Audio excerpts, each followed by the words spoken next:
नहटी फेरी घाट पर बहने से बचाई गई श्रद्धालु की गाड़ी।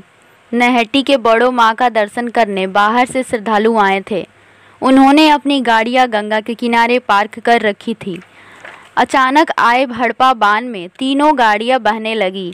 तत्काल 2 गाड़ियों को बचा लिया गया। तीसरी गाड़ी काफ़ी अंदर तक बह गई। स्थानीय युवकों के मदद से तीसरी गाड़ी भी निकाल ली गई।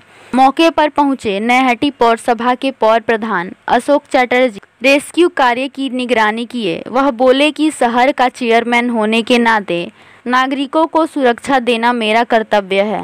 শুনুন, এটা হচ্ছে দায়বদ্ধতা। বড়মার কাছে মানুষ আসে বড়মার প্রতি ভক্তি শ্রদ্ধা, তাদের প্রণাম জানানোর জন্য, পুজো দেওয়ার জন্য। কিন্তু মানুষ কদিন ধরে আমরা বলছি এখন এই জায়গাটা গাড়ি রাখা যাবে না। এইবার জল ছাড়ছে, বিভিন্ন ইয়ের থেকে জল ছাড়ছে, বাঁধ থেকে অটোমেটিক করছে, জল বাড়ছে গঙ্গায়। তারপরে এখানে আজ হরপা বাঁধের রিপোর্ট আছে, ওয়েদার রিপোর্ট বলছে হরপা বাঁধ আসবে। তারপরে গতকাল ভরা অবস্থা লেগে শনিবার রবিবার, আজকে জোয়ার আছে। জোয়ারটা বেলা হলে আসে আর 10:30টায় এসছে। সিভিক পুলিশ এখানে গার্ডরেল দিয়ে যাতে গাড়ি না নামানো যায়। তারপরেও সে গার্ডরেল সরিয়ে পুলিশ গাড়ি নিচে নেমেছে। 3টে গাড়ি গেছিলো, 2টো উঠে গেছে, লাস্ট গাড়ি এখন তোলা হলো। এটা কোনো বাহাদুরির ব্যাপার না, এটা নৈতিক দায়বদ্ধতা। আমি নৈহাটির পৌরসভার পৌরপ্রধান, আমার দায়বদ্ধতা, আমাদের দায়বদ্ধতা যে মানুষের নিরাপত্তা দেওয়া। তাই সেই নিরাপত্তা দেওয়ার জন্যই আজকে 2nd দিন এই উদ্যম।